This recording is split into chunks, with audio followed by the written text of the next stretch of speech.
Doctor साहब, हमारे channel पर आपका स्वागत है। एक पश्चिम प्रदेश के लिए आवाज़ें उठ रही हैं, तो थोड़ा सा आपका क्या विचार है उसमें सर? धन्यवाद तोमर जी।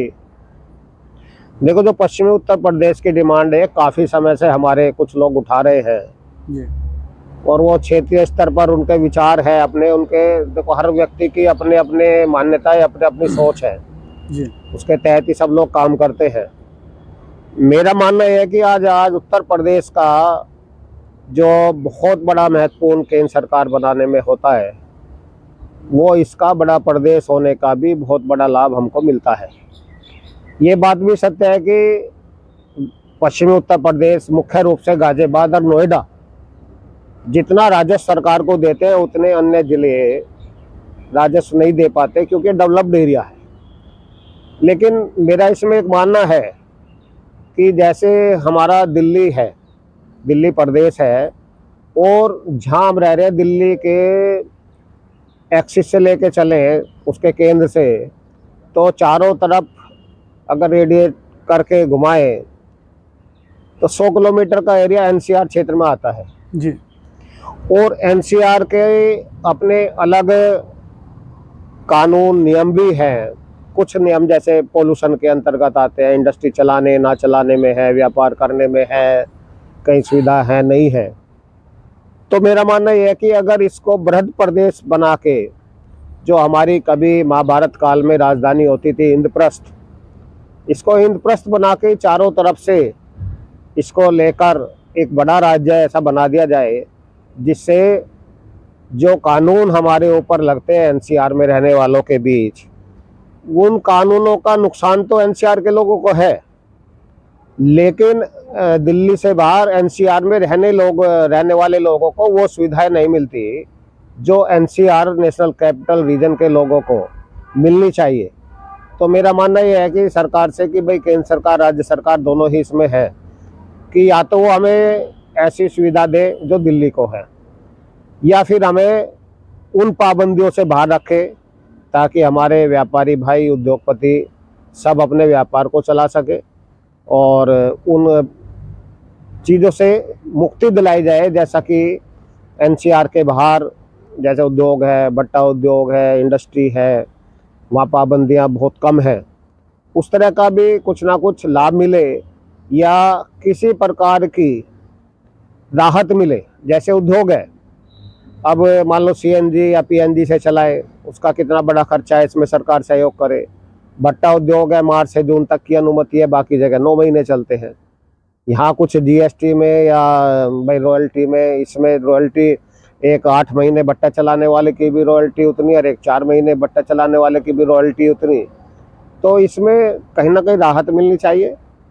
तो मेरा मानना तो यही है कि इसको बृहद प्रदेश बना के और उसमें लागू करे। अलग प्रदेश की मांग मेरे हिसाब से, मैं छोटे राज्यों के पक्ष में नहीं हूँ। जो बन चुके वो ठीक है, लेकिन पश्चिमी उत्तर प्रदेश अलग होकर उत्तर प्रदेश के दोनों ही, पश्चिमी उत्तर प्रदेश होने को तो बाजी बाजी इसके मध्य उत्तर प्रदेश, पूर्वी उत्तर प्रदेश 4 भागों में बांटना चाहते हैं। लेकिन वो फिर याद आता है 1947 का टाइम, जब 565 रियासतों में देश बटा हुआ था। किस प्रकार इस देश के लौह पुरुष माननीय सरदार वल्लभ भाई पटेल जी ने इन सब रियासतों को जोड़कर एक राष्ट्र की रचना की। तो छोटे छोटे स्टेट होने से एक वो अलगाववाद की या छोटी भावना प्रबल होती है। तो मैं तो भाई साहब पूर्ण रूप से बड़े राज्यों के पक्ष में हूँ, और क्योंकि बड़े राज्य होंगे, कम ये समझिए कि सरकारी अंकुश कम होगा और विकास भी अच्छा होगा मिलजुल कर। कहीं कमी है, कहीं ज़्यादा है। आज इस प्रकार देखो, पूर्वांचल में आदरणीय योगी जी और माननीय मोदी जी के नेतृत्व में जो हमारे पिछड़े जिले थे, बुंदेलखंड के चित्रकूट और पूर्वी उत्तर प्रदेश में, आज वहाँ भरपूर विकास हो रहा है। सरकार जिस प्रकार वहाँ सहायता भी प्रदान कर रही है, छूट प्रदान कर रही है, तो कल को मैं समझता हूँ कि पूरा प्रदेश ही विकास के रास्ते पर अग्रणी होगा। तो हमारी ये अलग की भावना स्वतः ही समाप्त हो जाएगी। बहुत डॉक्टर साहब, एक बात आती है कि छोटा परिवार सुखी परिवार, छोटा प्रदेश सुखी प्रदेश, तो इस जैसे हरियाणा है, छोटा प्रदेश है, वहाँ पे विकास अच्छे से है, वहाँ किसान भी मजबूत है और मजदूर भी मजबूत है।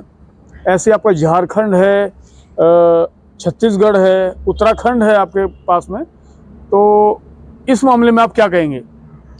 देखिए, जो ये 1998 में जब हमारी भारतीय जनता पार्टी की आदरणीय अटल बिहारी वाजपेयी जी की सरकार आई, जी तो हमारी सरकार ने भी कमिटमेंट किया था कि इनको हम अलग प्रदेश बनाएंगे। इन प्रदेशों की जो अलग होने की बात हुई और सरकार ने बनाए, इनका आप अगर वहाँ की परिस्थिति, वहाँ का एनवायरनमेंट और वहाँ की जो परिस्थितियाँ हैं वो बिल्कुल भिन्न है। जी जैसे छत्तीसगढ़ मध्य प्रदेश का अंग है, झारखंड बिहार का अंग है, जी उत्तराखंड उत्तर प्रदेश का अंग है। जी तो ये इनकी परिस्थिति अगर आप देखें, उत्तर प्रदेश में उत्तराखंड ही हमारा एक पर्वतीय क्षेत्र है। जी तो इसमें लोगों को लगता था कि जैसे वहाँ नौकरी के लिए किसी का पर वो भेज दिया, उसका ट्रांसफर हुआ, तो उसे एक सजा सी लगती थी, जी जॉब का असर था। तो वो उनके पारिस्थितिक जन्यों को देखते हुए और सरकार ने अलग होने के बाद एक सबसे बड़े काम किया, वहाँ पर्यटन केंद्र। जी आज चारों धाम में जिस प्रकार बद्रीनाथ धाम, केदारनाथ धाम, हरिद्वार, इन सबको जो सरकार ने विकसित किया, उसके कारण आज सबसे ज्यादा वहाँ आप देखिए पर्यटन के कारण जो पूरे भारत से लोग जाते हैं, जी उस चीज को हमारी सरकार ने समझा और जो वहाँ के मुख्यमंत्री, वहाँ की सरकारें बनी, उन लोगों ने भी इस चीज को समझा और पर्यटन को बढ़ावा दिया। जी उससे वो विकास कर रहे हैं, अच्छी बात है। लेकिन अगर वो सम्मिलित रहते उत्तर प्रदेश में, तो कोई भी पर्यटन विभाग या कुछ भी है तो एक विशेष क्षेत्र को मिलना मुश्किल हो जाता है। जी ऐसे ही झारखंड है, छत्तीसगढ़ है, ये हमारे दोनों वनवासी क्षेत्र हैं जिसमें आदिवासी लोग की बहुलता है, लेकिन वो भी बिल्कुल भिन्न है। वो जब उन राज्य से मिले हुए थे तो उनका विकास नहीं हो पाता था जितनी उनकी विकास की आवश्यकता थी, क्योंकि वहाँ पढ़ाई कम थी, लोगों की जानकारी कम थी। लेकिन वहाँ जितना खनिज पैदा होता है, भाई छत्तीसगढ़ में कितनी धातु, कोयला है, झारखंड में कोयला भाई एक फेमस रहा है आज से नहीं, बहुत दिन से। जी भाई चाहे रांची खदान हो, चाहे झरिया हो, चाहे कोई भी हो, तो ये सारी वहाँ के पारिस्थितिक जन्य होने के कारण उनको अलग बनाना उस समय राष्ट्र की आवश्यकता थी। जी और आज वहाँ शिक्षा का स्तर भी बढ़ा, लोगों में जागरूकता आई और वहाँ के जो खनन से आमदनी हुई का बहुत अच्छा विकास भी हुआ।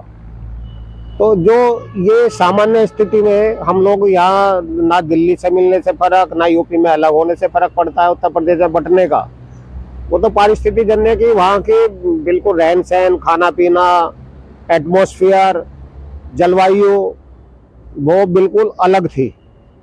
इसलिए उनका उस समय तत्कालिक हमारी जो सरकार ने उन्होंने बनाया, वो बड़े सोच समझ के विशेषज्ञों की सबकी राय लेकर, और उसका फायदा मिला दोनों स्टेट को, छत्तीसगढ़ को तो मध्य प्रदेश को भी फायदा है, इसी प्रकार बिहार और झारखंड को भी आपस में फायदा है। उत्तराखंड में भी बहुत तरक्की की। लेकिन जो हमारा वेस्टर्न यूपी है, इसके अलग होने में मैं समझता हूँ कुछ दिन में फायदा होगा, लेकिन यहाँ कुछ विशेष प्रभाव होकर इसका भविष्य मुझे अच्छा नहीं दिखाई देता। तो क्या आप पश्चिम प्रदेश के समर्थन में हैं? हाँ, बिल्कुल हम समर्थन में हैं। जी लेकिन समर्थन में हमारा जो मैंने अभी बताया, हमारा मानना थोड़ा भिन्न है। जी अच्छा, समर्थन में क्यों है? क्योंकि जैसे हमारे यहाँ अगर किसी तरह का कोई मुकदमा या केस होता है और उसमें हाई कोर्ट जाना पड़ता है, तो हमारे यहाँ का बहुत समय और धनबल ज़्यादा खर्च होता है जी कि इलाहाबाद जाना पड़ता है। बिल्कुल। हमारे पश्चिम उत्तर प्रदेश की, हमारे सभी वकील भाइयों की, सभी की डिमांड है कि पश्चिम उत्तर प्रदेश बेंच अलग कर दी जाए, जी लेकिन कुछ राजनीतिक और वहाँ के दबाव के कारण ऐसा नहीं हो पा रहा जिस लड़ाई को लड़ रहे हैं। जी तो एक तो ये बहुत बड़ी समस्या है, और जैसा मैंने कहा कि हम दिल्ली को ही वृद्ध प्रदेश करके उसमें शामिल कर लें, तो मैं तो समझता हूँ हमें हाई कोर्ट के साथ साथ सुप्रीम कोर्ट भी मिल जाएगा। बिल्कुल बिल्कुल। तो जो न्याय की प्रक्रिया है वो यहाँ के लोगों को, वेस्टर्न यूपी वालों को बहुत आसान हो जाएगी, और जो हमारा समय और पैसा लगता है वो भी बचेगा।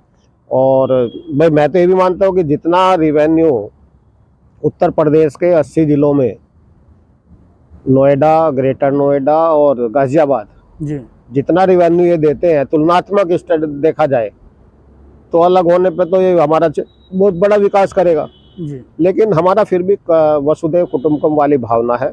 जी हम अपने आप को बड़ा चाहते हैं कि हम बहुत बड़े प्रदेश है, या फिर भाई केंद्र में आ गए तो राजधानी हमारी दिल्ली है, बिल्कुल इंद्रप्रस्थ है, तो उसमें तो भाई बृहद दिल्ली हो जाएगी, तो सब कुछ भाई केंद्र के अधीन ही है, उसमें तो कोई जाने में हमें दिक्कत ही नहीं है।